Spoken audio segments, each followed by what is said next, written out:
we're actually becoming more aware of kind of nutrition and how to exercise well, but it's kind of teetering on that edge all the time about, well, am I eating well but to excess? It's just trying to find that happy balance.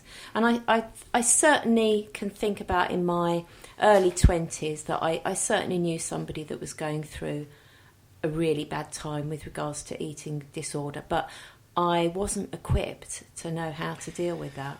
And I think that's a massive issue as well. Yeah. I think, we talk about this quite often on various subjects on the show where we don't feel comfortable or equipped, and we're worried about saying the wrong thing. I've got some stuff which I'll come to later, which is kind of, these are the things that eating disorders sufferers would say if they could, if that makes sense. And some of them are quite interesting. It's really interesting. You're talking about kind of the fact that as women you are constantly bombarded with these images. One of the things that was part of this is the media is a proven part of the problem. Although the unrealistic body images presented in the media are just one of many factors, they are a significant part of the problem. We've got a growth in male eating disorders. I was just going to say that occurred to me today, and I actually found a charity called Men Get Eating Disorders Too, which I thought was really good. Yeah. And they were saying that between 10 to 25% now are male. Yes. Actually, when you think about it, now the kind of the male, the six pack, it's there. And do you think it'd be more actually, because men tend, I'm sort of generalising a bit, but tend not to talk about how they feel or keep any difficulties inside a bit more, perhaps, among their male friends, perhaps. Yeah. So they wouldn't, might fall foul of those sort of difficulties of it becoming an eating disorder. Well, actually, out of interest, there's 2 girls, 2 boys. Yep. I mean, what's it like as a guy? Are you kind of with the media and all the videos and whatever? As a man, do you think about, how do I look today? I could do with losing a bit. I need to get down the gym.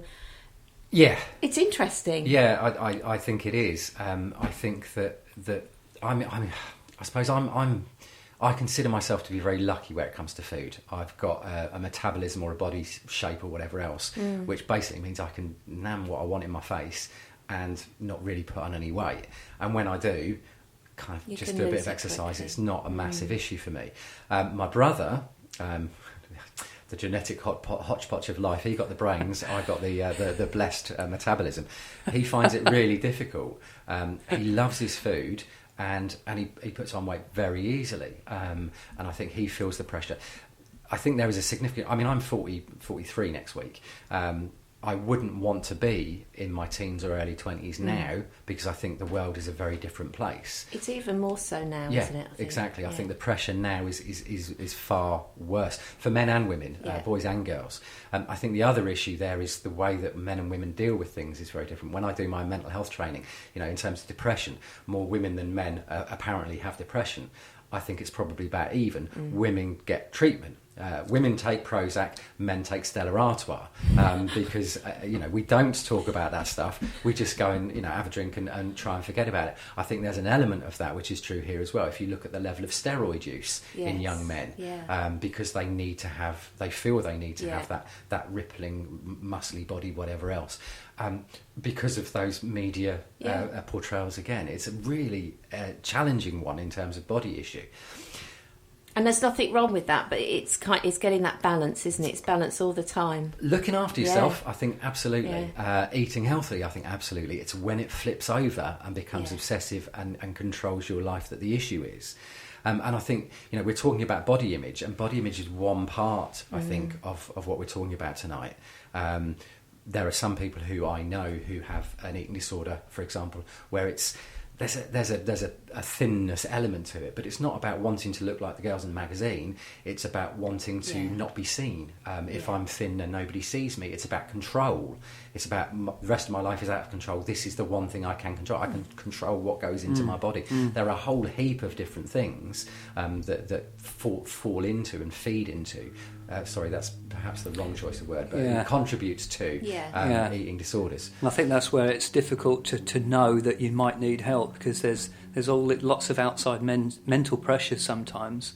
You don't really realise you're behaving in that way, and as you said quite rightly, I think, controlling how a person might eat is the one thing that they might be able to control, and that could be out of control in itself. And at that point, you can notice that if you're having a problem, if you're unhappy or have a difficult relationship with food, or you're affecting other people's lives around you or your life, then you might need a bit of support. I'm going to play a clip. This is Helen, who's 15, talking about her experience of anorexia. She says she had anorexia for 2 years and is on recovery. As we know, eating disorders is something that you relapse from, or many people relapse from. Not everybody, but some people do. It's quite interesting. We'll listen to this. I think you feel lonely because nobody else understands you, and you feel quite isolated. And I think you're paranoid because you think, oh, everyone's staring at me, everyone's talking about me, even though they're not. It's important that the sufferer admits they have a problem and that they're not allowed to just carry on the way they are, because if they've got someone there telling them that they need help, then they're more likely to start telling themselves that. At the start, I didn't realise that I needed help, and even when I did come to accept that, even some days I didn't feel that it was serious enough to be made such a fuss about. I thought that the professionals were just making a big deal out of something that they didn't need to make a big deal out of. At first it was really scary, because there's always a part of you that doesn't want to let it go because it's safe and it's what you're used to. But when you start to realise that when you're better, you can do so much. You can go out with your friends, you can have fun, your family are happier. You just realise there's so much positive stuff that comes with getting better, and you have to focus on that and not think about when you were ill and think about anything that made you happy then, because nothing did. I think that's a really powerful clip. I mean, the first sentence, I felt lonely, I felt isolated, I felt paranoid. Those are huge words to be saying, and at 15 to be feeling that. And I suspect 15 is where she is now, 13 when this happened. I quite like the fact that she's talking about getting support, to get help, to move forward, and it's positive about getting better. The other bit that I don't know why it resonated with me especially, but it did. Don't focus on what made you happy when you were unwell, because nothing did. Yeah. Nothing did.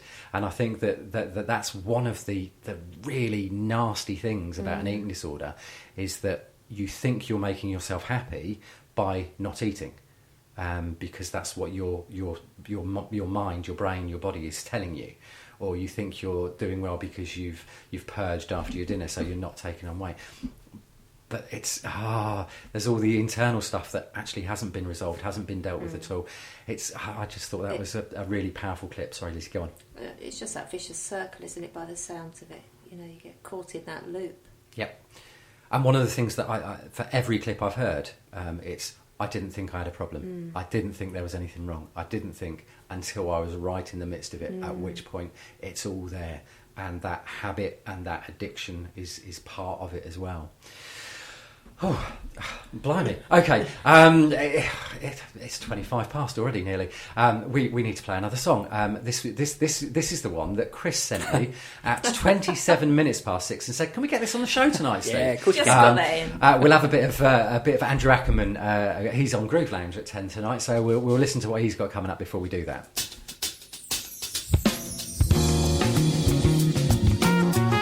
Hi, this is Andrew Ackerman inviting you to join me for Groove Lounge every Thursday night between 10 and 12 a.m. on Seclo Sounds, playing the very best in smooth jazz and soul. Groove Lounge on Seclo Sounds and TuneIn Radio.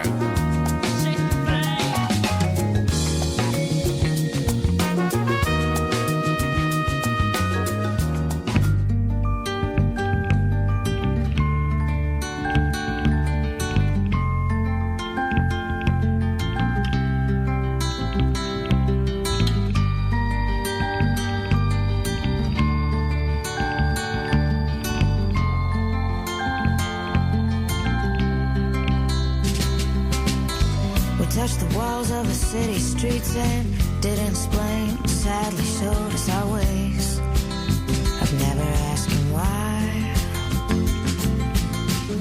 cast down, it was heaven sent. And to the church, no intent to repent. On my knees, just to cry.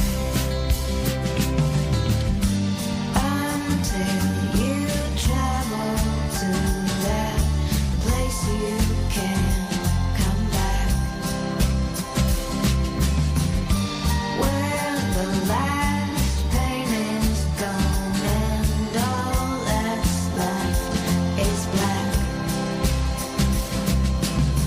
Gray nights, he's coming to me, and someday they'll punish my deeds and they'll find all the crimes. But then they ask when they're gonna see them.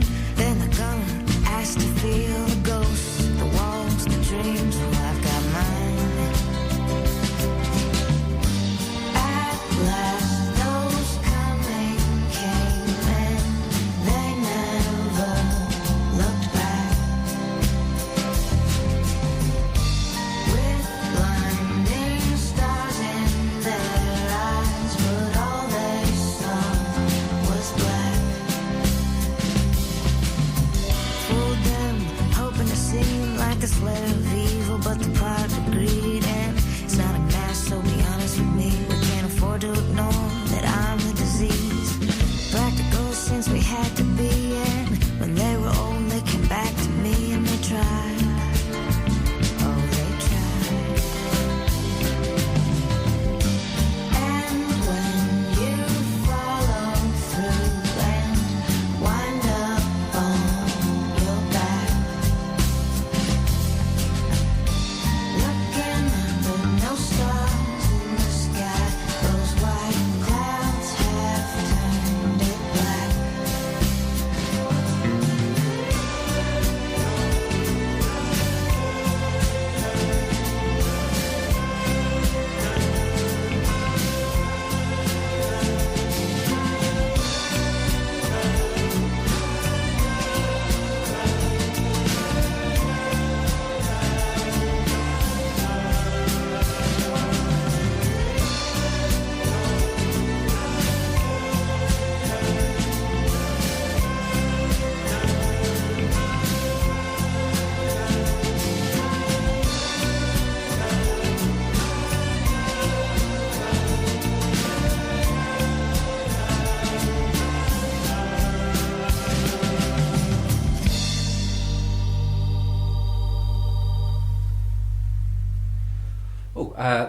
That was Danger Mouse with Danielle Lupe featuring Norah Jones, I think. Chris, that sound about right? That was perfectly said, and the track was called Black. The track was called Black, which apparently was from Breaking Bad. Of course, yeah. Okay.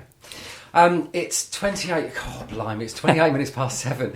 It's Seclo Sounds, your community radio station for Milton Keynes, and it's Mind Your Head. And tonight we are looking at eating disorders. It's National Eating Disorder Week, and Beat, the National Eating Disorder charity, have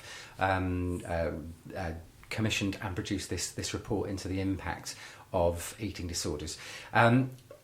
It's not something I do often, but occasionally it's quite useful if you've got somebody who's in the public eye talking about their experiences. You shouldn't be giving me jelly babies in the break. You don't have to eat them.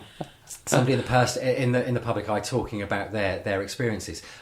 This is Portia de Rossi. Portia de Rossi is an actress from America. She's married to Ellen DeGeneres, the talk show host. She was in, I think it was Ally McBeal. Ally McBeal. I was going to say L.A. Law, but that shows my age. Ally McBeal, and she talked about her anorexia. So it's a very interesting disorder, anorexia.